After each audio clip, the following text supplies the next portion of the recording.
চাঁদাবাজি করো কেন বেটা? জাতির জন্য বোঝা হয়ে গেলে কেন?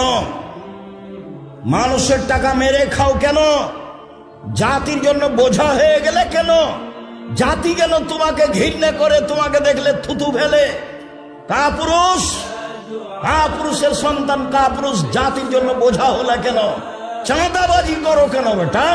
ভিক্ষে করে খাও, ভিক্ষে করে খাবা কেন? দিন মজুরি করে খাও, দিন মজুরি করে খাবা কেন? ব্যবসা করে খাও, চকলেটের ব্যবসা করো, বাদাম বিক্রির ব্যবসা করো, সারাদিনে 300 টাকা ইনকাম হবে। চাঁদাবাজি করো কেন? জুয়াচুরি করো কেন?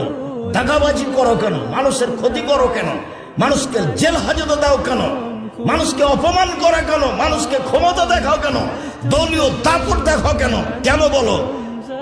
কাপুরুষের সন্তান কাপুরুষ কেন বলবো তুমি? যে ওরা খেয়েছে 16 বছর, আমরা খাবো না এখন? এ কথা বলো কেন? শরম হয় না তোমার? লজ্জা হয় না তোমার? হায়া হয় না তোমার?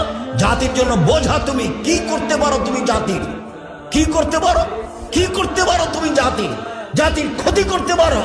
তোমার বাপ ভালো মানুষ নয়, তোমার মা ভালো মানুষ নয়, নিলে তোমার অবস্থা এমন কেন? তোমার জন্য তোমার বাপ মা একটু কল্যাণ চায় না কেন? তুমি জাতির কাছে বোঝা কেন?